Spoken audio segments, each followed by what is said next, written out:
Sex को आप जितना ज्यादा, एक पुरुष का कई औरतों के साथ संबंध बनाना, एकदम बनाने दीजिए। आप श्रम का मूल्य इतना ज्यादा होने दीजिए कि लोगों का पढ़ाई के प्रति आकर्षण कम हो जाए। आप ऐसा मानते हैं कि ब्रह्मचर्य का पालन करने से एक अलग स्पार्क आता है, प्रोडक्टिविटी आता बढ़ती है? होगा, हमको क्या पता है। आज हिंदू मुस्लिम एकता की जरूरत नहीं है। आरएसएस बिल्कुल ठीक दिशा में अब वर्तमान समय में चल रही है। जीवन को बेहतर बनाने के लिए 25 साल तक अगर ब्रह्मचर्य का पालन है, वो लेफ्ट की नीतियां सारी गलत होती हैं। लेफ्ट के जो व्यक्ति होते हैं वे पूरी तरह ईमानदार होते हैं। आप आधिकारिक तौर से कोई पुरुष किसी स्त्री से प्रेम करे या कोई संबंध बनाए जो विवाह से पहले, कि कितने हिंदू लड़कियों को मुसलमान आकर्षित करते हैं और कितने मुसलमान लड़कियों को हिंदू। कांग्रेस पूरी तरह गलत है। वर्तमान समय में कांग्रेस की सारी नीतियां गलत है। अगर कोई प्रेम विवाह भी करता है कि लोक का प्रतिनिधित्व 3 संस्थाएं मिलकर करें, एक राष्ट्रपति, एक तंत्र और एक संविधान सभा। वैश्यावृत्ति पर रोक लगाने के कारण ही बलात्कार बढ़ रहा है। स्कूल का फीस नहीं बढ़ाने दे रहे हैं। आप चाहते हैं और महंगी हो जाए? खूब पूरा महंगी कर दीजिए। तो कैसे पढ़ाएगा आम आदमी? तो पढ़ना ही क्यों आवश्यक है कि अगर माँ बेटा भी आपस में। हेलो, नमस्कार। इस वक्त मैं हूं छत्तीसगढ़ में। इस दौर में जब डेमोक्रेसी, सोसाइटी और फैमिली की परिभाषाएं बदल रही हैं, तब कुछ आवाजें ऐसी भी हैं जो अलग नजरिया रखती हैं। डेमोक्रेटिक व्यवस्था पर उनका एक अपना रिसर्च है। परिवार कैसा हो, समाज किस डायरेक्शन में बढ़े और व्यवस्था किस तरीके से बदल सकती है, इन सवालों पर उनका अपना साफ और बेबाक नजरिया है। बजरंग मुनि इन्हीं चुनिंदा नामों में से एक नाम है। 90 साल की उम्र में भी वो सिर्फ विचार नहीं रखते बल्कि व्यवस्था परिवर्तन के लिए सक्रिय हैं। आज के इस बातचीत में we will speak directly with Bajrang Muni on those very issues that impact every individuals, every family and society as a whole. This conversation is not just an interview, it is an opportunity to think and understand from a new perspective. नमस्कार बाबा, बहुत बहुत स्वागत है आपका। तो मुनि जी, सबसे पहला सवाल मेरा आपसे ये है कि आपकी जितनी भी विचार हैं, जितने भी कॉन्फ्रेंसेज या किसी भी माध्यम से जब लोग आपको जानने समझने की कोशिश करते हैं, तो कई आप ना तो सावरकर के विचारों के समकक्ष दिखाई देते हैं, ना तो वामपंथ के विचारों के समकक्ष दिखाई देते हैं। तो एक्चुअल में जो बजरंग मुनि की जो कॉन्सेप्ट है, जो आइडियोलॉजी है, वो किधर अलाइन है? नहीं, कोई भी विचारक, कोई भी अपने पूर्व महापुरुष को आंख बंद करके फॉलो नहीं करता है, और अगर फॉलो करता है तो वह विचारक नहीं है। नहीं, अलाइन में करने की बात कर रहा हूँ। थोड़ा झुकाव जो है वो किधर है? कहीं झुकाव नहीं है, क्योंकि मैं नक्सलवादियों के साथ रहा हूं, मैं गांधीवादियों के साथ रहा हूं, मैं संघ में तो रहा ही हूं, मैं माने जनसंघ के नेताओं में शामिल था, उन लोगों के भी साथ रहा हूं। मुसलमानों के साथ तो मेरी बहुत ही अच्छी दोस्ती रही है, बहुत अच्छी। तो क्योंकि किसी विचारक को हमेशा स्वतंत्र निर्णय लेना उचित होता है। तो सबसे अच्छा किसके साथ रह करके लगा, आप ये बता दो। नहीं, मैं रहा सबके साथ, और मुझे केवल अपने विचारों के साथ रहना सबसे अच्छा लगा। मैं किसी महापुरुष को, क्योंकि एक सीधा सिद्धांत है, कभी भी मृत महापुरुषों के विचारों को आंख बंद करके स्वीकार नहीं करना चाहिए। मैं किसी का स्वीकार नहीं करता हूं, इसलिए मैं किसी को गुरु नहीं बनाया, बनाता भी नहीं हूं, और किसी को शिष्य भी नहीं बनाया, क्योंकि शिष्य बनाने का मतलब है उसकी स्वतंत्रता अपने पास ले लेना। तो मैंने शिष्य भी नहीं बनाया। मैंने अपने परिवार में भी सारे सदस्यों को असीम स्वतंत्रता दी है निर्णय करने की। तो मैं अपने जीवन में इसी तरीके से रहा हूं। ओवरऑल किसे पसंद करते हैं आप, अगर किसी विचारक या किसको वैसे किसके अन्य लोगों की तुलना में वैचारिक धरातल पर मैं गांधी को ज्यादा पसंद करता हूं। अच्छा, वैचारिक धरातल पर। ठीक बात है। तो अगर मैं आपसे सवाल ये करूं कि आज के परिवेश में जिन लोगों के हाथों में पूरी बागडोर है सत्ता की, उनमें से 3 पसंदीदा नेता बजरंग मुनि को कौन है जो पसंद आ रहे हैं? मैं 3 नामों में सबसे पहला है नरेंद्र मोदी, ठीक है। दूसरे हैं मोहन भागवत, तीसरे में है योगी आदित्यनाथ। ये तो बड़ा क्लियर सा हो गया, पूरा भाजपा की तरफ ही झुका हुआ पूरा दृष्टिकोण एक तरीके से दिखाई दे रहा है। लेकिन मैंने शुरू से आज से करीब 15 वर्षों से लगातार यही लिखा है कि प्रधानमंत्री के रूप में 1 नंबर में है अभी नरेंद्र मोदी। अब तक के इतिहास में? अब तक के इतिहास में लाल बहादुर शास्त्री सबकी तुलना में नरेंद्र मोदी 1 नंबर। अच्छा। दूसरे नंबर में है नीतीश कुमार। नीतीश कुमार तो चीफ मिनिस्टर रहे हैं। चीफ मिनिस्टर रहे हैं, लेकिन अगर प्रधानमंत्री पद मान लीजिए कि कोई अकस्मात कोई घटना हो जाए तो योग्यता में नरेंद्र मोदी के बाद नीतीश कुमार। ऐसा क्या है नीतीश कुमार में? नीतीश कुमार एक तो पूरा 100% ईमानदार है, धर्मनिरपेक्ष है, किसी तरफ भी नीतीश कुमार का झुकाव नहीं है, कम बोलते हैं, चालाक नहीं है। नरेंद्र मोदी नीतीश कुमार की तुलना में अधिक चालाक है, नीतीश कुमार की तुलना में। तो नीतीश कुमार दूसरे नंबर पर है नरेंद्र मोदी की तुलना में। अब तीसरे नंबर पर मैंने उस समय लिखा था, आज से 12 वर्ष पहले लिखा हुआ है मेरा, कि तीसरे नंबर में अरविंद केजरीवाल पर मैं विश्वास व्यक्त किया था उस समय, जो अब लगभग असफल हो गए हैं। लेकिन अगर 3 ही नाम चुनने हो प्रधानमंत्री के लिए, मनमोहन सिंह तो है नहीं, योगी आदित्यनाथ तो बड़े हार्डलाइनर माने जाते हैं। लेकिन जिस तरह योगी आदित्यनाथ ने उत्तर प्रदेश को मुख्यमंत्री बनने के बाद शांत किया है, तो वो बहुत प्रशंसनीय कार्य है। लॉ एंड ऑर्डर के मामले में आप लॉ एंड ऑर्डर के मामले में मानते हैं कि योगी जब से पहले मायावती की सरकार थी, यहाँ पे लॉ एंड ऑर्डर काफी अच्छा था? मायावती तो पूरा भ्रष्ट थी। नहीं, लॉ एंड ऑर्डर के मामले में अधिकारियों पे शिकंजा था उनका। लेकिन मायावती की तुलना में योगी आदित्यनाथ ज्यादा सफल है लॉ एंड ऑर्डर में। या तो सफल योगी आदित्यनाथ या थे नीतीश कुमार। योगी आदित्यनाथ केवल सफल हुए हैं लॉ एंड ऑर्डर में, नीतीश कुमार बिहार में हर मामले में सफल हुए हैं। दोनों के बीच में वहां पे तो असीमित पलायन हो रहे हैं, लोगों को बाहर जाना पड़ रहा है। 20 साल से नीतीश कुमार ने वहां पर सत्ता स्थापित की है। और एक बात, जैसे कि आप एक विचारों के जन्मदाता हैं, आपने एक विचार रखी है, आप नीतीश कुमार को पसंद कर रहे हैं। नीतीश कुमार जिस तरीके से अपने विचारधाराओं को साइड रख करके जिस तरीके से उन्होंने सत्ता में परिवर्तन की है, वो पूरी दुनिया में एक मैसेज गया कि ये आदमी एक दलबदलू जिसे कहते हैं, कि कोई इसका स्टैंड न होना। एक कहावत कही जाती है कि बिना पेनी का लोटा वो कहीं भी जा सकता है। कई बार उनकी बड़ी राजनीतिक असहमत हुआ करते थे वो लालू से, लालू के साथ उन्होंने अलाइन किया। नरेंद्र मोदी को खूब भली बुरी बातें खुले मंचों से कही और फिर मोदी जी के साथ में हो गए। तो सत्ता सुख के लिए किसी भी हद तक जाना, इस बात के द्योतक माने जाते हैं नीतीश कुमार। इसके बावजूद आप अगर नीतीश कुमार को मैं इसीलिए तो पसंद कर रहा हूं कि मैं खुद भी बेपेंदी का लोटा हूं। कभी मैं गांधी के साथ रहता हूं, गांधी के पक्ष में हो जाता हूं, कभी मैं मोदी के पक्ष में हो जाता हूं, कभी मैं गोडसे के पक्ष में हो जाता हूं। एक स्टैंड होता है ना आपका सीधा कोई।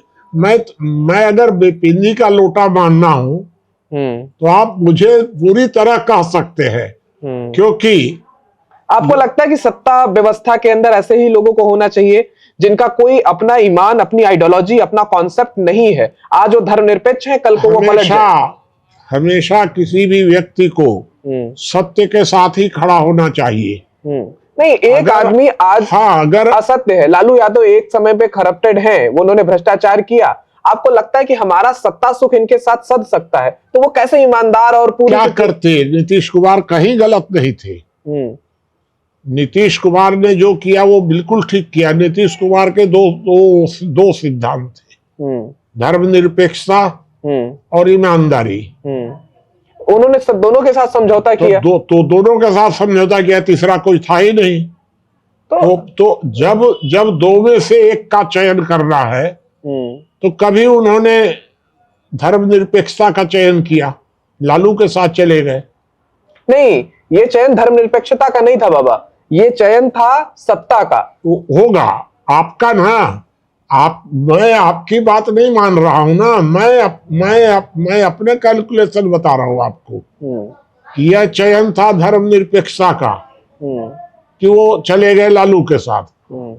फिर जब भ्रष्टाचार का मामला आया तो फिर उन्होंने देखा कि तो बड़ा भारी भ्रष्टाचार हो रहा है, तो फिर आ गए मोदी के साथ। फिर जब उन्होंने देख लिया कि यहां तो बड़ा भारी सांप्रदायिकता है, सारा सावरकरवादियों का प्रभाव है, फिर चले गए लालू के साथ। जब 2017 में जब नरेंद्र मोदी और मोहन भागवत ने मिलकर यह घोषणा कर दी कि अब हम लोग सावरकरवादियों के साथ नहीं, अब धर्मनिरपेक्ष रहेंगे, तब नीतीश कुमार परमानेंट इधर हो गए। तो इसमें गड़बड़ क्या है? 2017 के बाद नीतीश कुमार जब इधर हुए हैं तो परमानेंट हो गए।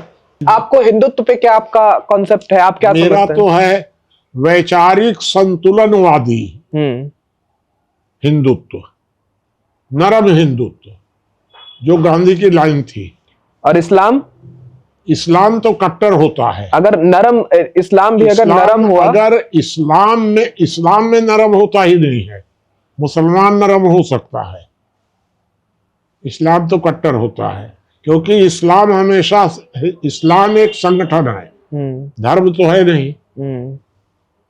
हिंदू जो है वो धर्म है, और ईसाइयत बीच में है। आज ऐसा माना जाता है, एक बड़ा तबका इस बात की वकालत करता है कि नफरत और डर की राजनीति बनाई गई है। मुसलमानों के खिलाफ एक डर पैदा किया गया है, उनके खिलाफ एक नफरत पैदा किया गया है। एकदम ठीक किया गया है। जो सियासत है वो 80 वर्सेस 20 की लड़ाई लड़वा करके व्यवस्था में बनी हुई है कि वो मुसलमानों के खिलाफ पूरे हिंदू बहुसंख्यक आबादी को खड़ा कर दिया है। मुसलमान बुरे हैं, इस तरीके से प्रोजेक्ट किया जा रहा है कि मुसलमानों से बुरा जात कोई भी नहीं है। आप इसे कैसे देखते हो?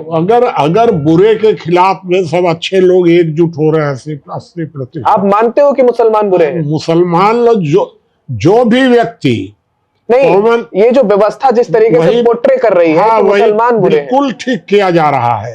यह काम बहुत तेजी से होना चाहिए था। लेकिन हिटलर ने भी एक समय में किया कि हिटलर ने क्या किया? हाँ, वो एक अलग बात है। यहूदी बुरे हैं। नहीं, मैं आपको एक बात ये बता दूं कि जो आदमी हिंदुओं को बराबरी का अधिकार देने को तैयार नहीं है, उसको विशेष अधिकार चाहिए, उसको तो मार के भगा देना चाहिए ऐसे आदमी को।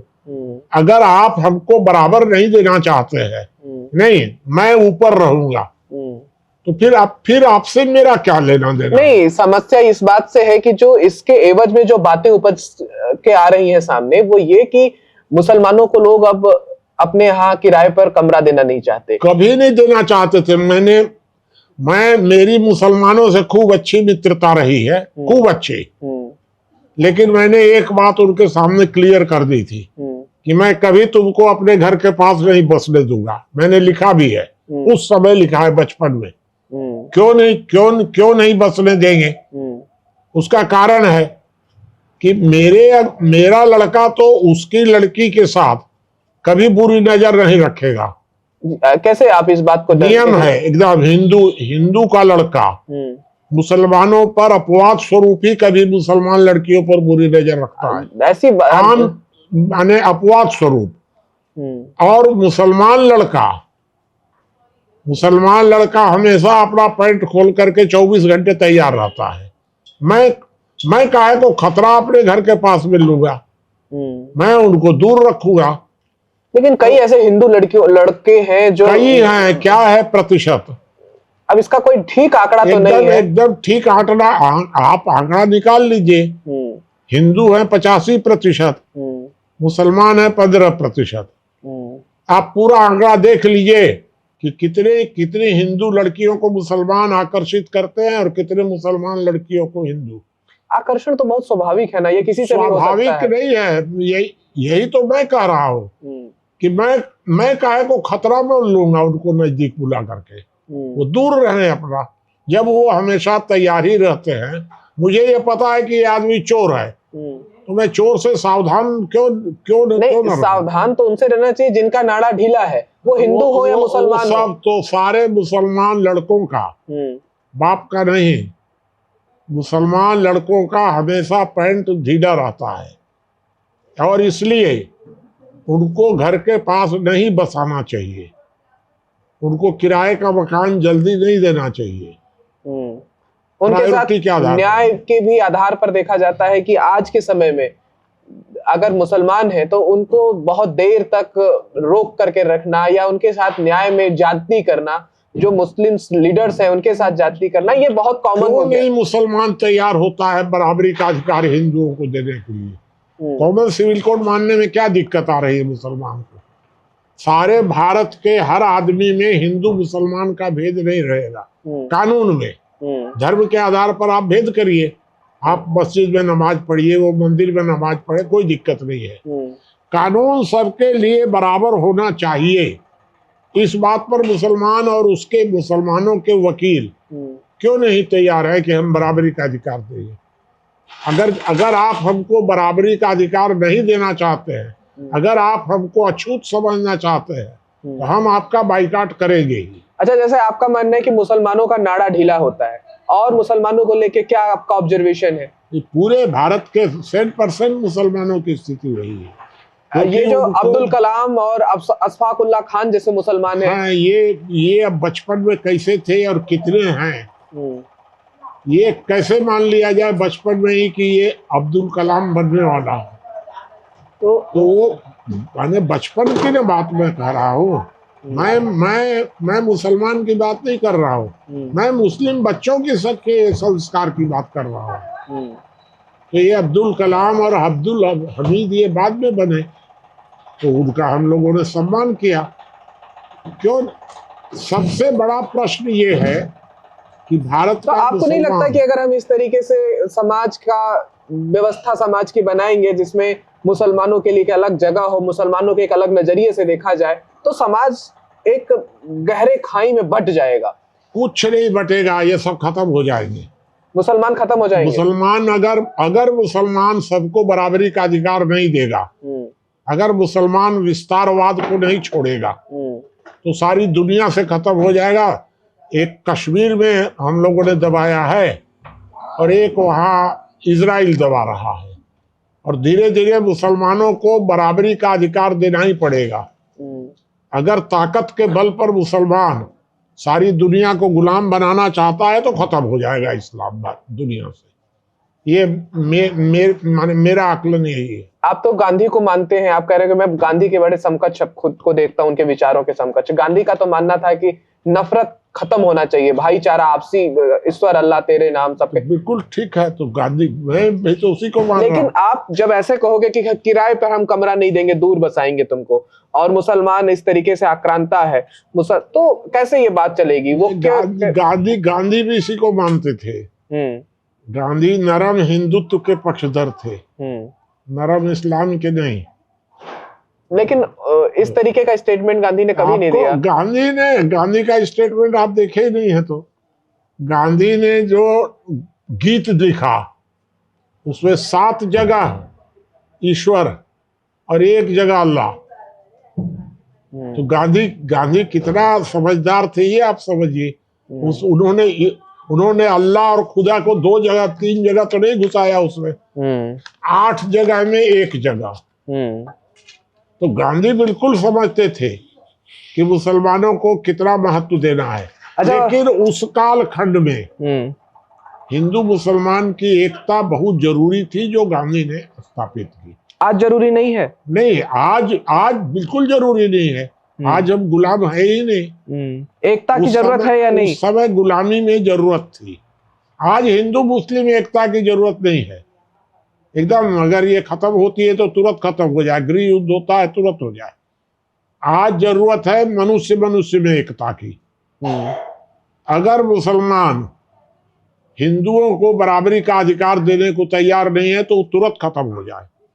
हमको कोई मतलब नहीं है इस प्रकार के लोगों। और किस विचारक से आप मानते हो गांधी के अलावा और कौन से ऐसे 2 या 3 नाम लेना चाहोगे जो आपको पसंद है? नहीं, गांधी के अलावा श्री राम शर्मा। अच्छा, श्री राम शर्मा, विनोबा भावे, ओके, ये महापुरुष हुए हैं। जयप्रकाश को भी हम मानते हैं इसी श्रेणी में।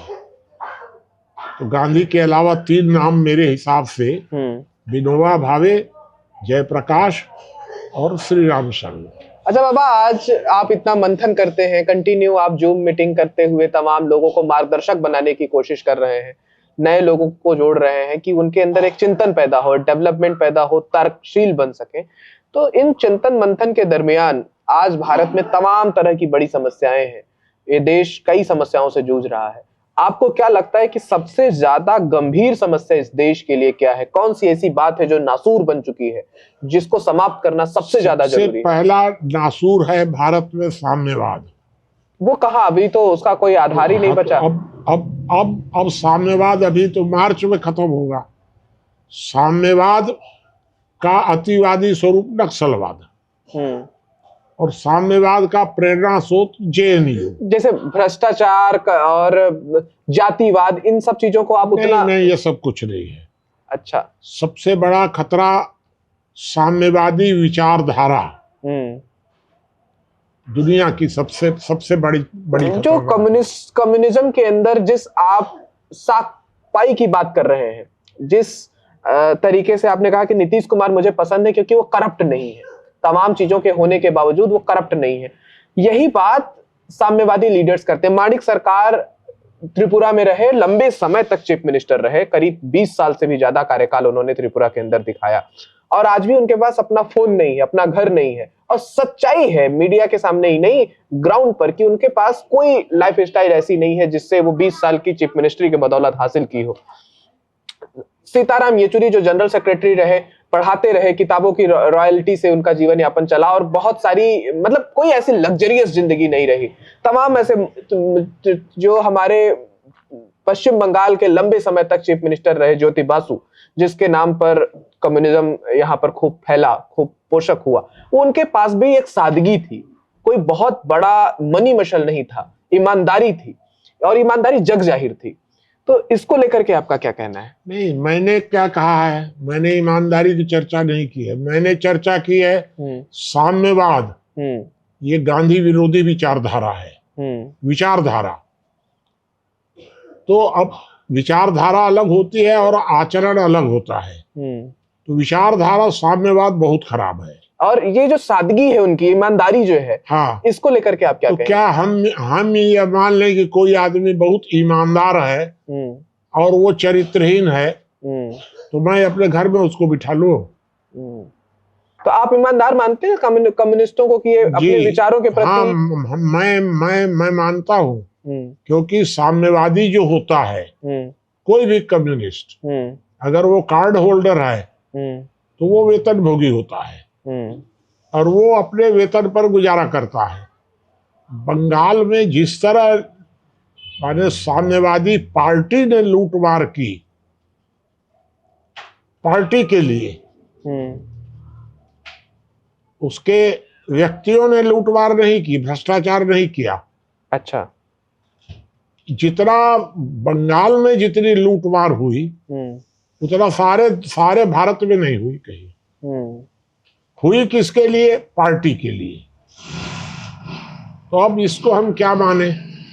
तो ये लूटमार कर कौन रहा था, किसके लिए कर रहा था? सब माने पार्टी के लोग बैरियर लगा लगा के वसूल कर रहे थे, रसीद दे रहे और थे। वो उसका पैसा किसके जेब में जा रहा था? वो पार्टी के बैरियर लगा के वसूल कर रहे थे, ट्रक वालों से, माल वालों से। इसके बावजूद आज भाजपा, कांग्रेस के पास जिस अकूत धन की एक संचय है, कम्युनिस्टों के पास नहीं है। हाँ, तो नहीं है तो कहाँ, उनके पास सरकारें कहीं नहीं है तो कहाँ से लाएंगे? केरल में उनके पास सरकार है। एक ही तो एक केरल में तो कम भ्रष्ट माने गए हैं क्या केरल के मुख्यमंत्री? केरल गरीबी में जीरो।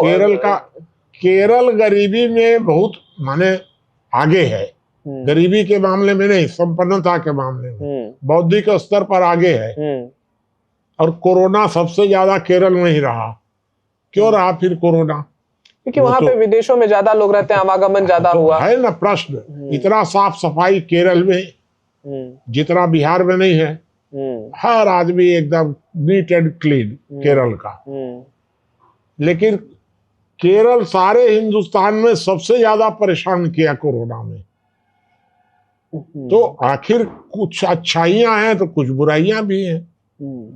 तो मैं मानता हूं कि भाई साम्यवाद जो है, साम्यवादियों में ईमानदारी बहुत है। साम्यवादियों में ईमानदारी है, पार्टी के प्रति वफादारी है। नक्सलवादी जो हैं, नक्सलवादी आमतौर पर ईमानदार होते हैं, पैसा लूटते मारते हैं, सब संस्था को देते हैं। इसका मतलब क्या हम नक्सलवादी का समर्थन कर रहे हैं? लेकिन जो कम्युनिज्म की जो विचारधारा रही है वो एक बराबरी की बात करते हैं। वो कार्ल मार्क्स की जो दास कैपिटल है उसके आधार पर अर्थव्यवस्था की बात करते हैं। वो गैर बराबरी को समाप्त करने की बात करते हैं। कम्युनिस्टों ने जितनी हत्याएं की हैं अपने देशों में बुद्धिजीवियों की, किसी बुद्धिजीवी को आज तक कम्युनिस्टों ने जिंदा छोड़ा है? लेकिन जितने ज्यादा बुद्धिजीवी कम्युनिस्टों में देखे जाते हैं अन्य पार्टियों में नहीं है। हाँ, तो इसीलिए तो कम्युनिस्ट बुद्धिजीवियों ने बाकी सारे बुद्धिजीवियों की हत्याएं करा दी। नहीं, वो डेवलप भी तो नहीं हो पाई है जितना पढ़ते हैं। जेएनयू के अंदर जो बच्चे हैं, मारे गए चेकोस्लोवाकिया में, कितने लाखों की करोड़ों।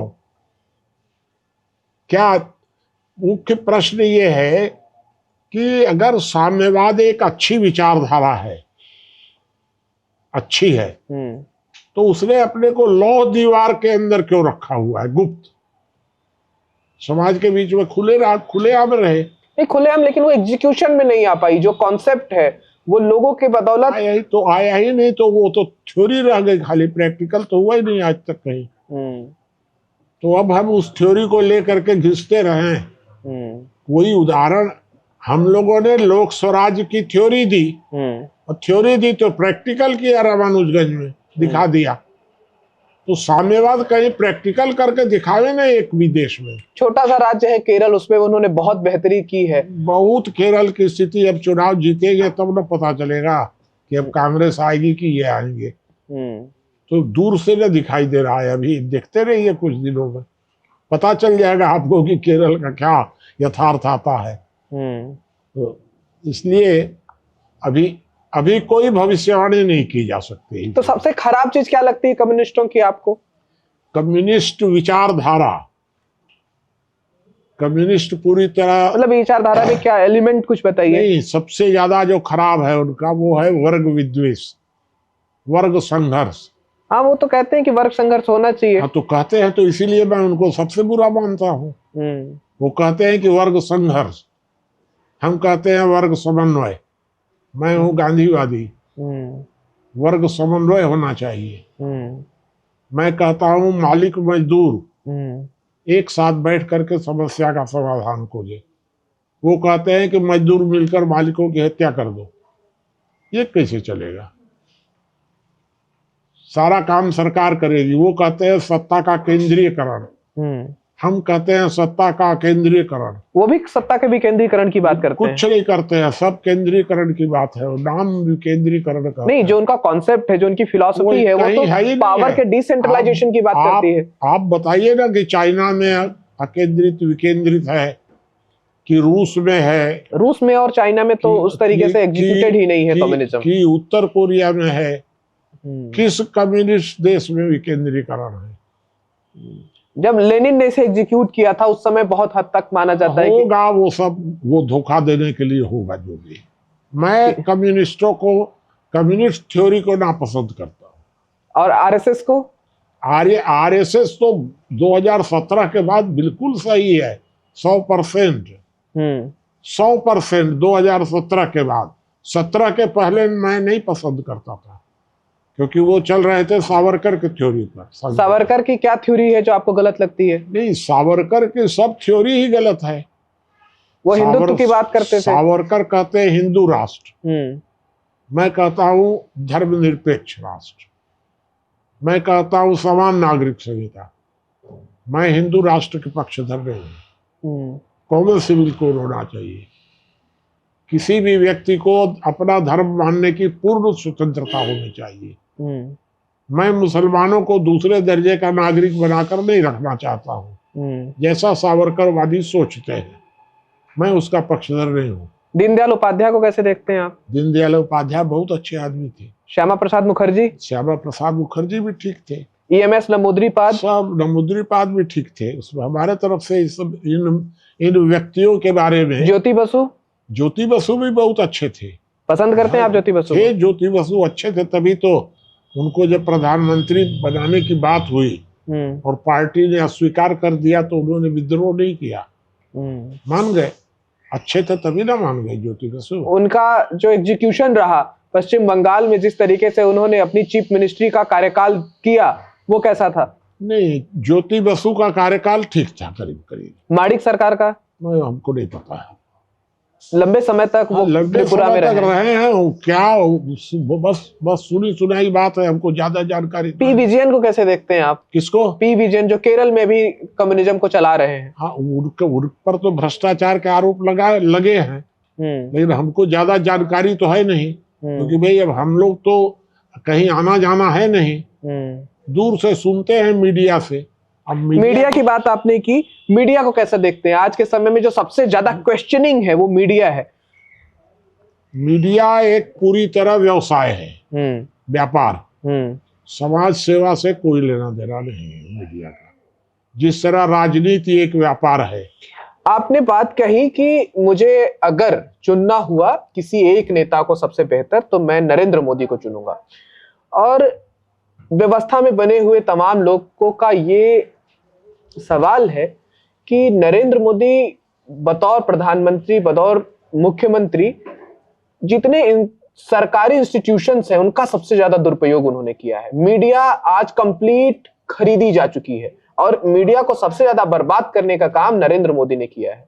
जितने भी मेन स्ट्रीम मीडिया हैं, कोई ऐसा एक एंकर नहीं मिलेगा जो नरेंद्र मोदी की नीतियों के खिलाफ टीवी पर आकर बोल सके। सारी मीडिया हाउसेज खरीदी जा चुकी है और इसको बर्बाद करने का जो श्रेय है वो नरेंद्र मोदी को जाता है। सिर्फ मीडिया ही नहीं, चाहे ईडी हो, सीबीआई हो, जुडिशरी हो, सब पर सेंधमारी का काम हो रहा है। सारी सरकारी संस्थाओं को तोड़ा जा रहा है, चुनाव आयोग को डिस्ट्रॉय किया जा रहा है, और इन सब की वजह नरेंद्र मोदी को माननी जाती है। बिल्कुल, जो भी काम जो बता रहे हैं वो सब कुछ सही है, कहीं इसमें कुछ भी गलत नहीं है। फिर पसंद क्यों है आपको? मीडिया पूरा का पूरा नरेंद्र मोदी के पक्ष में है, ये बात सही है। सभी इंस्टीट्यूशंस में संघ के लोग भरे जा रहे हैं, यह बात भी सही है। न्यायपालिका में भरे जा रहे हैं, क्योंकि जब पूरा समाज ही जब हिंदूमय हो गया तो संघ के लोग ही मीडिया में जाएंगे, संघ के लोग ही न्यायपालिका में जाएंगे, विश्वविद्यालय में जाएंगे, सब जगह विश्वविद्यालयों में जाएंगे। क्योंकि जब 80% हिंदू एकमत हो गया, मुसलमानों और साम्यवादियों पर से विश्वास ही खत्म हो गया, तो कहाँ से आएंगे? बाहर से आएंगे, दुनिया से बुलाए जाएंगे, यही लोग न जाएंगे? यही लोग जा रहे हैं। नहीं, जैसे एक मीडिया का अपना धर्म होता है, एक अपना कर्म होता है, आप किसी भी परिप्रेक्ष्य से हो सकते हो, हर किसी की अपनी पर्सनल आइडेंटिटी होती है। व्यापारी का भी कहीं कोई धर्म होता है, कर्म होता है, व्यापारी का अपना व्यापार होता है। तो मीडिया व्यापारी है, जहाँ उसको पैसा मिल रहा है वहां जा रहा है। नरेंद्र मोदी उसे खरीद रहे हैं, बिल्कुल। तो यही तो व्यापारी, भाई ये व्यापारी है, मीडिया एक व्यापारी है। सन प्रश्न खड़ा होता है कि मीडिया को इस तरह का चरित्र सन 47 के बाद दिया गया, 47 से लेकर 2014 तक कौन दिया? तो नेहरू परिवार ने दिया। नेहरू परिवार ने मीडिया का जो स्वरूप बनाया, उसी को नरेंद्र मोदी उसी का उपयोग कर रहे हैं। इसमें गलत क्या है? नियम बनाया कौन? नरेंद्र मोदी ने तो बनाए नहीं। नहीं, इससे पहले जिस तीखे शब्दों में सरकार की आलोचनाएं होती थी, सरकार की नीतियों का विरोध होता था, अब वो ऐसा नहीं दिखता है। तमाम एंकर पहले हुआ करते थे जो जब बजट आता था तो बजट के अंदर क्या कमियां हैं, उसके क्या ड्रॉबैक्स हैं, उस पर बातें करते थे। अब ऐसा नहीं है, मीडिया पूरी तरीके से सरकार के गुण गाने में लगा ये हुआ है। बताइए कि क्या मीडिया वाले झूठ बोले? मीडिया को जो सही दिख रहा है कि नरेंद्र मोदी ठीक लाइन पर जा रहे हैं, तो मीडिया क्या करे? नहीं, जहां पर समस्याएं हैं, ऐसा नहीं कि सब कुछ अच्छा है, बहुत सारी ऐसी चीजें हैं जिस पर विरोध किया जा सकता है, जो ठीक नहीं हो रही हैं। आप ये बताइए कि राहुल गांधी कौन सी ऐसी, क्या नरेंद्र मोदी एक भी काम सही करिए नहीं रहे हैं कि राहुल गांधी समर्थन करें? नहीं, वो तो विपक्ष का है, उनकी नहीं, बात अलग है। तो ये लोकतंत्र की परिभाषा कौन बनाया कि विपक्ष का काम विरोध कर रहा है?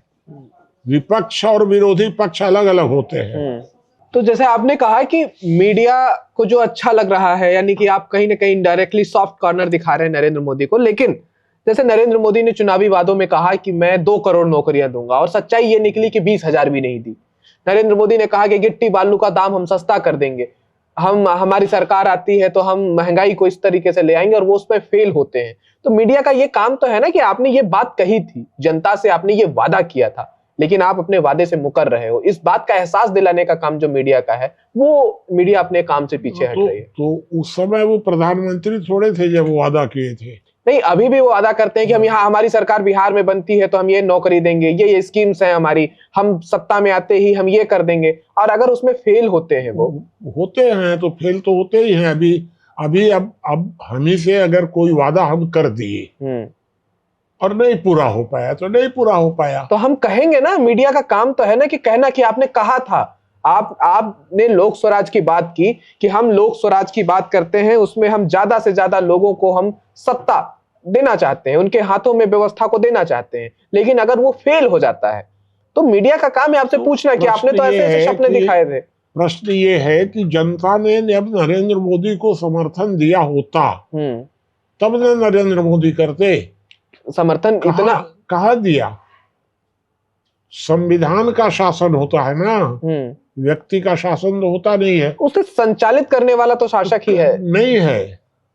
तो मोदी जी क्या बिना संविधान में कोई संशोधन किए? भाई एक बात बताइए कि नरेंद्र मोदी से हम लोग खुलकर प्रश्न तब कर सकते हैं कि जब नरेंद्र मोदी के हाथ और पैर बंधे हुए ना हो। तो उनके हाथ बंधे हुए हैं संविधान से, पैर बंधे हुए हैं न्यायपालिका से। तो हाथ भी बंधा हुआ है, पैर भी बंधा हुआ है। आपने कहा था कि हम 100 किलोमीटर की दौड़ से दौड़ेंगे, आपने कहा था। अरे तो हाथ और पैर हम थोड़े कहे थे कि बंधा रहेगा तभी दौड़ जाएंगे। क्या ऐसा नरेंद्र मोदी ने सोचा जो वो नहीं कर पाए? बताइए कि न्यायपालिका, जब भारत में न्यायिक तानाशाही चल रही है तो न्यायिक तानाशाही में नरेंद्र मोदी को सारे काम बचकर करने पड़ रहे हैं। संविधान में एक तो संशोधन नहीं कर पा रहे हैं, राज्यसभा में बहुमत नहीं है। तो नरेंद्र मोदी बेचारे अगर कर पा रहे हैं, ये जो PSUज हैं, जो बड़ी बड़ी कंपनियां हैं जिससे लोगों को एम्प्लॉयमेंट मिल रही थी, उसे बंद करने की क्या जरूरत है? उसके लिए कौन से हाथ उनके बंद हैं? कहाँ तो कैसे करें? कोई कंपनी, किसी कंपनी को कार्य लोग करने ही नहीं दे रहे हैं अभी। तो पहले कैसे संचालित? खूब PSUज थी जो पहले, सीमेंट फैक्ट्रीज थी कई जो खूब अच्छे से संचालित हो रही थी, कई IITs तो सब राष्ट्रीयकरण था। तो पहले सब राष्ट्रीय जो व्यवस्था इनको हाथों में बनी बनाई मिली, सारी मशीनरी घाटे में चलती थी। नहीं, खूब IITs थी जो बहुत अच्छा प्रोडक्शन देती थी, बच्चों को खूब पढ़ाया, अच्छा काम किया। एम्स जितने थे उन्होंने अच्छा काम किया। सब अच्छा काम किए। तो एम्स बढ़ रहे हैं कि घट रहे हैं मोदी के कार्यकाल? उस तुलना में कुछ एम्स जरूर बने। IITs में बहुत मिनिमम बढ़ोतरी हुई है। 70 साल में कितने बने और 12 साल में कितने एम्स बने? हाँ, क्योंकि इस पिछले 12 सालों में हमारा स्पार्क बढ़ा है, हमारी मैन पावर बढ़ी है, हमारे पास संसाधन बढ़े हैं। उस तुलना में जितनी IITs बढ़नी चाहिए, जितने एम्स बढ़ने चाहिए, बिल्कुल नहीं बढ़े हैं। नरेंद्र मोदी जितने मेहनत कर सकते थे उससे ज्यादा कर रहे हैं। एक बात, अभी एक नरेंद्र मोदी भूखमरी का डाटा आया है जिसमें भारत टॉप पे है। नरेंद्र मोदी के बतौर शासन में रहते हुए भारत के अंदर भूखमरी में, इतना बड़ा मुल्क जिसके पास इतने संसाधन है, जिसके पास असीमित पूंजी है, वो भूखमरी में टॉप पर आई है। तो कौन ये टॉप पर आया है भारत वो भूखमरी में, और हमको तो एक भी आदमी भूखा नहीं दिख रहा है, एक भी। पहले भूख से मरते थे, अब तो कोई भूख से मरने वाला नहीं। कई ट्राइब्स, बस्तियां हैं गांव में जिनके पास अभी भी वो भोजन की व्यवस्था नहीं है। तमाम ऐसे लोग हैं जो बहुत प्रोटीन, जितने तत्वों एक भी ऐसी जगह नहीं है कि जहां भूख हो। क्योंकि वर्तमान समय में, पिछले समय में एक दिन की मजदूरी 2 किलो अनाज मिलता था पिछले समय में, और अब मिलता है 12 किलो। कहाँ है भूख, कहाँ है? भूख के नाम से अगर कोई प्रचारित करना हो खाली कि भूख से मर रहे हैं, भूख से मर रहे हैं, तो मीडिया झूठ बोले। जब कोई भूख से मर ही नहीं रहा है। एक बड़ी आबादी जो भूख से मर रही है, कई सारे लोगों का कहना है कि अनाज तो एटलीस्ट सरकार इतने सारे लोगों को दे रही है, लेकिन जो मेन चीज है, इस इंडस्ट्री ने, इस बाजार ने इस तरीके से लोगों पर ये हावी है कि फोन जो पहले बहुत मिनिमम होते थे, अब उनका कंपटीशन इतना बढ़ गया। हेल्थ, छोटी छोटी बीमारियों के इतने महंगे, इतने कॉस्टली इलाज है कि मिडिल क्लास भी उसे अफोर्ड नहीं कर पाएगा। पढ़ाई की फीस इतनी ज्यादा महंगी हो चुकी है कि सामान्य आदमी अब अपने बच्चों को अच्छी शिक्षा नहीं दे पाएगा। यूनिवर्सिटीज इतने महंगे हैं कि सामान्य आदमी नहीं पढ़ा सकता है। जिस तरीके से पिछली सरकारों ने जीएनयू जैसे संस्थान बनाए, जहां पर आप अगर एलिजिबल हैं, योग्य है, आपने साबित कर दिया कि हमारे पास योग्यता है, सरकार आपकी पढ़ाई, आपका रहना, आपका खाना, आपके स्वास्थ्य, सब कुछ उसका वहन करेगी। ऐसी व्यवस्थाएं थी। आप गरीब तबके से हैं लेकिन योग्य हैं तो आपको पढ़ाई, ऐसी कोई व्यवस्था आज के दौर में नहीं दिखाई दे रही। यही तो मैं कह रहा हूं कि यही तो समाधान है कि अब स्वास्थ्य की चिंता करना सरकार का काम नहीं है। स्कूल की चिंता करना सरकार का काम नहीं है। अब ना तो सरकार उसकी चिंता कर रही है, ना तो समाज उसकी चिंता कर रही है। सबसे बड़ी गलती ये हो रही है, सबसे बड़ी गलती कि भारत में फीस नहीं बढ़ाने दे रहे हैं अस्पताल का, स्कूल का फीस नहीं बढ़ाने दे रहे हैं। आप चाहते हैं और महंगी हो जाए? खूब खुली छूट दीजिए आप। आज अगर भारत का आदमी अमेरिका जा रहा है इलाज कराने, तो क्यों जा रहा है? क्योंकि अमेरिका में उसको भारत की तुलना में अच्छे स्टैंडर्ड का इलाज मिल रहा है। तो अगर भारत में लोगों को फीस बढ़ जाए अस्पताल में और अच्छे अस्पताल खुल जाए, अमेरिका जाना बंद हो जाए, इसमें क्या गलत है? अगर भारत में अच्छे नालंदा सरीके विश्वविद्यालय खुल जाए, लेकिन फीस बढ़ाने दीजिए ना। लेकिन उसमें बच्चा कैसे पढ़ेगा? उसमें तो वही बच्चे पढ़ सकते हैं जिनके पास अकूत धन है। हाँ, तो क्या धन वालों को बाहर निकाल दिए, गरीब को वहां बिठा दिया? नहीं, तो गरीबों को मौका मिलना चाहिए या नहीं मिलना चाहिए? गरीबों को श्रम कौन करेगा? ये तो इस तरीके का समाज का व्यवस्था होनी चाहिए। भारत में क्या यह तरीका हो सकता है कि कोई गरीब नहीं रहेगा? नहीं, लेकिन ये जो तरीका आप बता रहे हैं, इससे तो गरीब ही रहेगा, अमीर रहेगा। गरीब अपनी क्षमता के अनुसार ही ना अमीर बनेगा। कि सबको स्वतंत्रता होनी चाहिए। मैं इस बात का पक्षधर हूं कि अपनी क्षमता और योग्यता के अनुसार सबको विकास का अवसर मिलना चाहिए। बताइए, एक मुल्क ऐसा जिसके पास इलाज कराने के लिए हॉस्पिटल नहीं है, जो चाह करके भी अपने बच्चों को पढ़ा नहीं सकता, जो अपने बच्चों को मारे जाने पर, अपनी बेटी के बलात्कार होने पर उसको न्याय नहीं दिला सकता, हम उस मुल्क को किस तरीके से प्रेजेंट करेंगे? कैसा है ऐसा मुल्क? आप कह रहे हैं कि उनको महंगी कर दो फीस। हाँ, सब पूरा महंगी कर दीजिए। तो कैसे पढ़ाएगा आम आदमी? तो क्यों पढ़ना ही क्यों आवश्यक है? क्योंकि हम आईएएस बनना चाहते हैं, हम डॉक्टर बनना चाहते हैं। मेरा तो ये मानना है कि आप श्रम का मूल्य इतना ज्यादा होने दीजिए कि लोगों का पढ़ाई के प्रति आकर्षण कम हो जाए। पढ़ाई एक विवेक भी पैदा करती है। दीजिए। विवेक शिक्षा से आता है। एक स्कूल जाने से तरह तरह के बच्चे मिलते हैं वहां पे। ये बताइए कि एक ही स्कूल में 2 लोग पढ़े थे, दोनों को मैं जानता हूं। एक थे युधिष्ठिर, एक थे दुर्योधन। एक ही मास्टर ने पढ़ाया, और एक ही शिक्षा दी। एक बना दुर्योधन, एक बना युधिष्ठिर। तो शिक्षा से कोई बने आता है का? लेकिन कहीं ना शिक्षा कहीं और दुर्योधन ज्ञान भी का अंतर है। गदाधर बना। अपने जीवन को बेहतर बनाने के लिए स्कूल जाना बहुत जरूरी है, अलग अलग तरह के लोगों से मिलना, अलग अलग। मैं इससे एकदम पक्षधर नहीं हूं। मैं ये कहता हूं कि जीवन को बेहतर बनाने के लिए श्रम सबसे ज्यादा जरूरी है शिक्षा की तुलना में। आप लोग, चूंकि आप लोग श्रम किए नहीं हैं। मैं सबसे प्रारंभ में तो जीवन भर खेतों में काम किया, खेत में मेहनत किया, श्रम का मूल्य समझता हूँ। श्रम से मैं बुद्धि की तरफ आया, शिक्षा से तो नहीं आया। तो अब जो लोग शिक्षा के नाम पर सारे श्रमजीवियों को लूट लेना चाहते हैं, श्रम का मूल्य ना बढ़े और स्कूल की पढ़ाई सस्ती होनी चाहिए, तो श्रमजीवियों को लूट करके जो लोग माने बुद्धिजीवी बनना चाहते हैं, उस सिद्धांत से ही मैं खिलाफ हूँ। मेरा सिद्धांत यह है कि श्रम को महत्व दिया जाना चाहिए, श्रम का मूल्य बढ़ना चाहिए, श्रम की मांग बढ़नी चाहिए। श्रम के जो शोषण करता है, श्रम का शोषण करने वाले सबसे हेड में माने जाते हैं कम्युनिस्ट।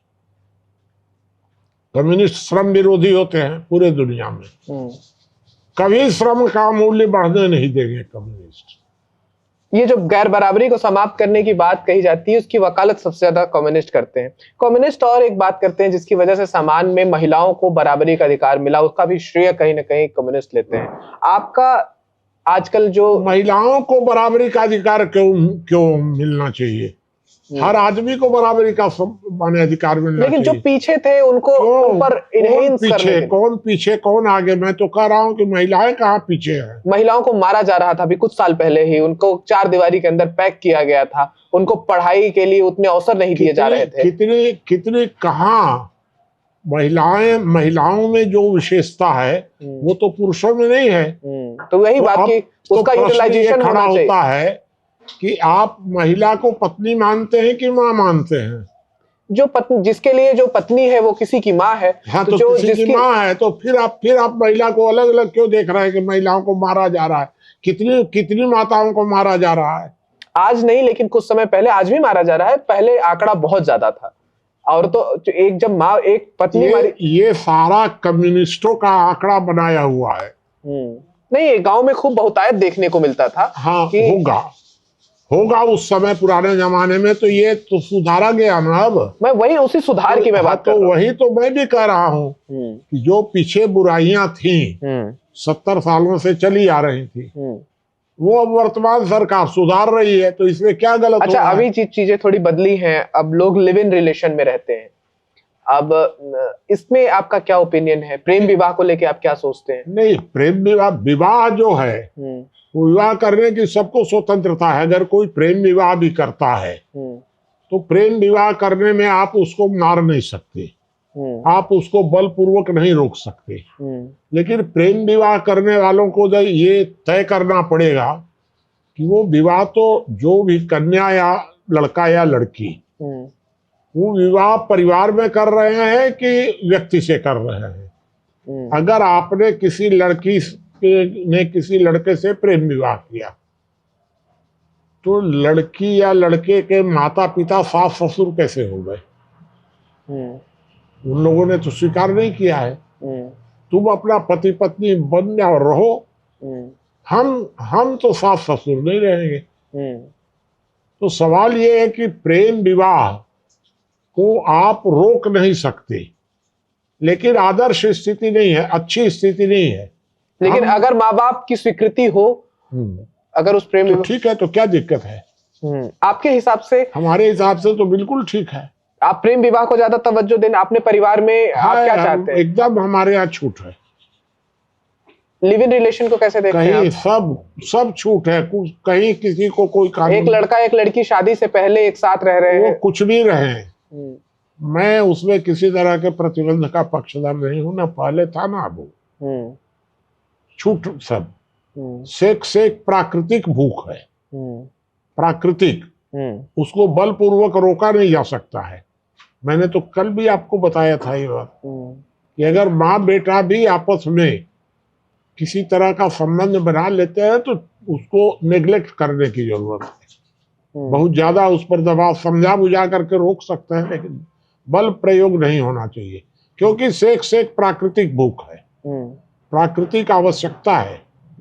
उसको बहुत ज्यादा आपको एक जानकारी होनी चाहिए कि पुराने जमाने में जितने आश्रम थे, आज भी करीब करीब हर आश्रम में सेक्स की छूट है, हर आश्रम में। धार्मिक आश्रमों की बात कर रहे हैं? जी, धार्मिक आश्रमों की बात मैं कर रहा हूँ। कौन से आश्रम में छूट नहीं है? ये तो बड़ा निषेध माना जाता है कि इस तरीके कहीं कुछ नहीं है, क्योंकि यह व्यवस्था थी पुराने जमाने में कि अगर अतृप्त महिलाएं हैं, अतृप्त महिलाओं की अगर कोई ना कोई सिस्टम से व्यवस्था नहीं की जाएगी तो वो दुराचार पैदा होगा समाज में। तो आश्रमों में इस तरह की व्यवस्था होती थी। ये ओशो ने ऐसा कॉन्सेप्ट, ओशो इस तरीके के कॉन्सेप्ट को ज्यादा लेकर के प्रचारित हुई बात। आप पूरे हिंदुस्तान के किसी आश्रम को खोज के बता दीजिए। ये जो शंकराचार्यों के मठ हैं, ज्योतिष मठ है, सब जगह गुप्त रूप से सब जगह व्यवस्था है इस तरह की। क्योंकि पुराने जमाने में ये व्यवस्था थी कि अतृप्त महिलाओं को, अतृप्त महिलाएं आश्रमों में या धर्म स्थानों के माध्यम से, भाई ये देवदासी वगैरह क्या था? अतृप्त पुरुषों के लिए, अतृप्त पुरुषों के लिए नहीं था। अतृप्त महिला, अतृप्त पुरुषों के लिए तो वैश्यालय बने हुए थे। अच्छा, तो वो वैश्यालय अलग होते हैं और ये आश्रम अलग होते हैं। ये व्यवस्था थी उस समय। यहाँ तो आश्रम का मूल कॉन्सेप्ट जो बताया जाता है कि आत्यांतिक मुक्ति के लिए यहाँ पे आइए। आप जो सुने हैं वो आप सुने रहिए, मैं जो जानता हूँ वो आपको बता रहा हूँ। मैं बहुत आश्रमों में घूम के देखा हुआ। सबसे ज्यादा ये किस आश्रम में ऐसा होता रहा है? काहे के लिए ये बात मैं बताऊंगा? जो बात नहीं बतानी है वो नहीं बताऊंगा। ठीक बात है। किसी एक आश्रम की बात ही नहीं है, सब आश्रमों में ये व्यवस्था है और ये आदर्श व्यवस्था है। मैंने तो लिखा है, आप मेरी किताब पढ़ लीजिएगा कि यह जो आश्रम व्यवस्था है ये आदर्श स्थिति है। जैसे मैं आपको बताऊं, एक जाति ऐसी भी है अच्छी जातियों में कि जहां अतृप्त महिलाओं के लिए वहां कोई एक मतलब पुरुष रखा जाता है जिसको साण समझिए, जैसे गायों के लिए साण रखा जाता है, उस तरह उस जाति में हर गांव में एक इस तरह का व्यक्ति रखा जाता है। अभी भी वो है वो स्थिति। अच्छा, अच्छी कई लेखक, कई सारे पोएट ऐसा मानते हैं कि बिना प्रेम के विवाह नहीं होना चाहिए, लेकिन हमारा जो स्ट्रक्चर है, सोशल स्ट्रक्चर है, वो सामाजिक स्ट्रक्चर है। दो परिवार मिलते हैं, उसके बाद विवाह होता है। आप क्या मानते हैं कि आपस में दो युवक युवतियों को मिलकर के प्रेम करके फिर शादी करनी चाहिए? मैं बाल विवाह का पक्षधर हूं। बाल विवाह का? जी, क्योंकि प्रश्न ये खड़ा होता है कि आपके अंदर भूख पैदा हुई 8 बजे सवेरे, नाश्ता बना 10 बजे और 8 बजे अब भूख से आप परेशान हैं, तो आप होटल जाएंगे। होटल आपने रोक दिया, नहीं होटल नहीं जाना है। नहीं, अब तो लड़के लड़कियां जब बालिक हैं, दोस्ती है, प्रेम संबंध है। यही तो मैं कह रहा हूँ आपसे, जो बात आप कह रहे हैं वही मैं भी कह रहा हूँ। तो ये ठीक है? तो एक बात ये बताइए कि पुराने जमाने में मेरी शादी अगर 16 वर्ष में नहीं हुई होती, अगर 19 में शुरू शादी होती तो मैं तो फांसी चढ़ जाता अब तक। क्यों? क्या उपाय था? क्योंकि इच्छाएं जो शरीर के अंदर हैं, शरीर की इच्छाएं तो 14 वर्ष में शुरू हो रही हैं, 15 साल में शुरू हो जा रही है वर्तमान वातावरण में। तो 15 साल में हमारी इच्छाएं शुरू हो गई और आपने हमको भोजन दिया 20 साल में और 5 साल का बीच में गायब हो गया, नहीं बर्दाश्त कर सका तो फांसी न चढ़ूंगा फिर तो। क्यों अभी तो बहुत सारे लोग कहते हैं कि ब्रह्मचर्य स्टूडेंट लाइफ जो होती है, हाँ, ये सब बातें कहते हैं, उस सब में कुछ कहीं कोई दम नहीं है। ये जो ब्रह्मचर्य की बात है उसे आप कैसे मानते हैं? क्या सब वो सब फालतू बात है। अब ब्रह्मचर्य की जो बात है, ब्रह्मचारी माने आपको शायद एक आध % कोई मिल जाए तो मिल जाए, नहीं तो बाकी सब कहीं कोई जैसे एक निश्चित समय तक 25 साल तक अगर ब्रह्मचर्य का पालन है, वो 25 साल की कोई प्रश्न नहीं है। 12 साल तक ब्रह्मचारी रहते हैं। 12 के बाद आमतौर पर 99% लोग ब्रह्मचारी नहीं होते हैं। वो कहीं कोई झंझट नहीं है। ब्रह्मचर्य जैसा कॉन्सेप्ट जिसको बहुत महिमा मंडित करती है हमारी भारतीय संस्कृति। महिमा मंडित इसलिए किया जाता है कि उसमें ताकत है। कुछ लोग तो कम से कम 1% तो लोग फॉलो करें, इसलिए उसको महिमा मंडित किया जाता है। आप ऐसा मानते हैं कि ब्रह्मचर्य का पालन करने से एक अलग स्पार्क आता है, प्रोडक्टिविटी बढ़ती होगा? हमको क्या पता है, सुना हुआ बात है। तो मैं जब खुदे नहीं हूं तो क्या बताऊंगा, मेरा अपना अनुभव ही नहीं है। तो आपने कुछ ऐसे लोगों को देखा है कभी? कुछ नहीं हो, सब सुना हुआ बात है, और सब आगे चल के यही निकलता है कि सब फालतू झूठ है, बेमतलब की बात है। तो ये सब जो ब्रह्मचारी नहीं है वही लोग बहुत ज्यादा ब्रह्मचर्य की प्रशंसा करते हैं। करने दीजिए, हमको क्या, उससे क्या आपत्ति है। जो कह रहे हैं कुछ गलत तो कह नहीं रहे हैं। ब्रह्मचर्य में ताकत तो होगी ही। अच्छा, एक प्रेम को लेकर के क्या कॉन्सेप्ट है? भारतीय परंपरा में कहा जाता है कि विवाह के बाद आप आधिकारिक तौर से कोई पुरुष किसी स्त्री से प्रेम करे या कोई संबंध बनाए। जो विवाह से पहले कोई युवक किसी युवती से संबंध बनाते हैं या प्रेम करते हैं, उसको लेकर सब स्वतंत्रता है। अच्छा है बुरा है उसका निर्णय उनको करने दीजिए। नहीं, एक मोरल वैल्यू को तौर पे हम माने उस विषय में दखल ही नहीं देते हैं। क्योंकि ये जो सेक्स जो है, ये चूंकि प्राकृतिक आवश्यकता है, तो इसलिए इस मामले में ज्यादा दखल देना ही नहीं चाहिए किसी को। कोई हस्तक्षेप नहीं। मैं बचपन से इसी मत का रहा हूँ और अभी भी इसी मत का हूँ कि कोई हस्तक्षेप नहीं करना चाहिए। कोई किसी की कौन किसके साथ वैश्यालय, मैं तो कल भी आपको बोला था कि वैश्यालय सब खुले छोड़ दीजिए, कहीं रोक टोक की जरूरत नहीं है। सेक्स को आप जितना ज्यादा हाईलाइट करके रख रहे हैं, इसीलिए आत्महत्याएं हो रही हैं, मर्डर हो रहे हैं। ये सब इसलिए हो रहे हैं क्योंकि आपने सेक्स को बहुत ज्यादा महत्वपूर्ण बना दिया है। छोड़ दीजिए। अभी वर्तमान में अगर किसी के बारे में पता चल जाएगी इस आदमी का इस महिला से गुप्त संबंध रहा है, तो वो आदमी फांसी लगाना चाहता है। क्या हाँ ठीक है, रहा होगा, इसमें क्या दिक्कत है? स्वीकार कर लेना चाहिए। तो अब स्वीकार करने में डर लगता है, समाज में बदनामी होगी। तो गलत समाज है, वो आदमी गलत नहीं है। तो समाज को अपनी नीतियां बदलनी चाहिए। अभी जैसे अब अमेरिका के राष्ट्रपति को अपनी गलतियों को छुपाने के लिए इतना ज्यादा घूम फिर करके नाटक करना पड़ रहा है। क्या जरूरत है? गलती तो समाज की है। क्या हो गया? उसने किसी के साथ संबंध बनाए थे, बनाए होंगे। बलात्कार तो नहीं किया था, नहीं, बस एक पुरुष का कई औरतों के साथ संबंध बनाना, एकदम बनाने दीजिए ना, सैकड़ों से बनावे, उसमें कौन रोक है? आप कौन होते हैं रोकने वाले? अच्छा, ओवरऑल अगर वो दोनों सहमत है तो आप कौन होते हैं रोकने वाले? आप इसीलिए ना रोक रहे हैं कि वो हमारे साथ क्यों नहीं बना रहा है। आप लोगों को जो जलन हो रही है कि फलानी महिला फलाने के साथ संबंध बना रही है, तो वो महिला मेरे साथ बनाती तब तो ठीक थी, और अब मेरे साथ नहीं बना रही है तो मैं उसको हल्ला कर रहा हूं। बनाने दीजिए। एक महिला एक पुरुष सैकड़ों के साथ संबंध बना रहे हैं, बनाने दीजिए।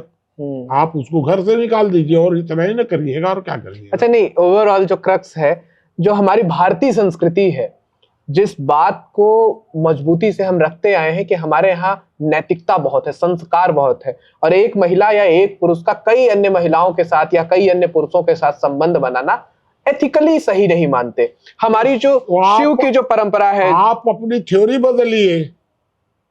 आपको लगता है कि भारतीय परंपरा को बदलने की जरूरत है? जरूरत है ना, अब बदलती ही है हमेशा। नहीं, जिस तरीके से हम सती को प्रचारित करते आए हैं, हमारे पास ऐसे तमाम उदाहरण हैं जिनको हम बहुत मजबूती के साथ सामने रखते हैं कि हम इस तरीके वेस्टर्न को हम बहुत ह्यूमिलिएट करते हैं कि इनके पास तो इस तरीके की संस्कृति है। हम सांस्कृतिक रूप से बड़ी समृद्ध हैं, इस बात का हम दावा बड़े दंश के साथ, बड़े मजबूती के साथ करते हैं। हाँ, जो लोग मजबूती से दावा करते हैं वो मूर्ख है। कोई मजबूती से दावा करने की जरूरत है। 3 तरह के कार्य होते हैं। एक कार्य होते हैं अच्छे, एक कार्य होते हैं बुरे, प्रतिबंधित कार्य। तो मनुष्य 3 तरह के होते हैं। 1% अच्छे लोग होते हैं समाज में, बस 1% से ज्यादा नहीं होते हैं, करीब करीब 1% ही बुरे लोग होते हैं। अब दिक्कत ये आ रही है कि 1% जो 98% जो लोग हैं, इन 98% को ये 1% अच्छे लोग बुरा कहते हैं कि 98% बुरा है। अब जब आप इन 98% को बुरा कहिएगा तो आप तो 1% अनुकूल है, तो आप हो गए अल्पमत में। 99% एकजुट होकर आपको पीट रहे हैं। शराब पीता है, गांजा पीता है, वैश्यावृत्ति करता है, दूर करो। तो जो डकैत हैं, जो मर्डरर हैं, वो उनसे प्रेम करते हैं। देखो तुमको वो दुत्कार रहा है, तुम मेरे साथ आओ। इसलिए समाज को 3 नंबर में बांटने की जरूरत है। रामानुजगंज में यही प्रयोग हुआ है। 2 भाग में नहीं, अच्छे और बुरे में नहीं, अच्छे, मध्य, बुरे। तो वर्तमान परिस्थितियों में अपनी संस्कृति में बदलाव करने की जरूरत है। जो बीच के 98% लोग हैं, गांजा पीते हैं, अफीम खाते हैं, वैश्यावृत्ति करते हैं, अपनी माँ के साथ सेक्स करते हैं, इस प्रकार के जो 98% लोग हैं, इन सबको अपने साथ दुत्कार कर रखने की जरूरत है। तब आप 1% बुरे लोगों से निपट पाएंगे। आज चोरी डकैती क्यों बढ़ रही है? क्योंकि 98% का उनको समर्थन मिल रहा है। यह रणनीति है। इसलिए अपनी संस्कृति को बदलिए, छोड़ दीजिए वो पुरानी संस्कृति रही होगी जो भी रही होगी। लेकिन आप माने मूर्ख हैं वो लोग। 1% जो चरित्रवान लोग हैं, ये चरित्रवान लोग हमारे लिए सबसे बड़ी समस्या है। और इसीलिए रामानुजगंज में अगर आप जाएंगे तो आपको वहां बड़े बड़े नारे लिखे हुए मिलेंगे, गर्व से कहो हम 2 नंबर हैं। अच्छा, मैं कभी अपने को 1 नंबर नहीं कहता हूँ, क्योंकि मैं तो 2 नंबर का काम जीवन भर किया हूँ। क्या क्या करते थे आप 2 नंबर के? सब तस्करी, ब्लैक, वैश्यावृत्ति, फलाना ठिकाना सब करता हूँ अभी तक। अब क्या करोगे? अब तो उम्र इसे 87 की हो गई। कोई काम ऐसा नहीं करता हूँ, ऐसा नहीं है कि जो 2 नंबर का नहीं है हमको, क्योंकि 2 नंबर तो छूट है। 3 नंबर का कोई काम नहीं करता। आप व्यक्तिगत वैश्यावृत्ति के पक्षधर हैं? पुरुषों को सब छूट है। वैश्यावृत्ति पर किसी तरह का कोई प्रतिबंध नहीं होना चाहिए। मेरा ये आज से नहीं है, शुरू से मानना है, क्योंकि वैश्यावृत्ति पर रोक लगाने के कारण ही बलात्कार बढ़ रहा है। बाबा, हम आपसे एक नाम लेंगे, उसमें बहुत विस्तृत नहीं, बहुत सीमित शब्दों में आपको जवाब देना है, ठीक है? हम कोई एक नाम लेंगे और आपको कम से कम शब्दों में, 1 लाइन में या 1 शब्द में आपको जवाब देना है। आपके ख्याल, आपको उस नाम को सुनते ही क्या ख्याल आते हैं वो बताना है। नेहरू। मैं नेहरू को बहुत चालाक आदमी मानता हूँ। गांधी को बहुत ही विचारक मानता हूँ, गंभीर चिंतक। भगत सिंह को भी मैं भावना प्रधान मानता हूँ, बुद्धि प्रधान नहीं मानता हूँ। सुभाष चंद्र बोस, उनकी नीतियां पूरी तरह गलत थी, नीयत बिल्कुल ठीक थी। सावरकर के बारे में अभी तक कुछ साफ नहीं हो सका, लेकिन स्वतंत्रता इसके पहले, जेल जाने के पहले उनकी सारे कार्य देशभक्ति के थे, और जेल से निकलने के बाद वो लॉर्ड माउंटबेटन के साथ मिलकर के नीतियां बनाने लगे। गोडसे। गोडसे पूरा देशभक्त था, नेहरू की तुलना में ज्यादा। आरएसएस। आरएसएस बिल्कुल ठीक दिशा में अब वर्तमान समय में चल रही है। लेफ्ट। लेफ्ट की नीतियां सारी गलत होती हैं। लेफ्ट के जो व्यक्ति होते हैं वे पूरी तरह ईमानदार होते हैं। कांग्रेस। कांग्रेस पूरी तरह गलत है। वर्तमान समय में कांग्रेस की सारी नीतियां गलत है। जेएनयू। जेएनयू पूरी तरह नक्सलवादी और मुसलमानों की पक्षधर है। मोदी।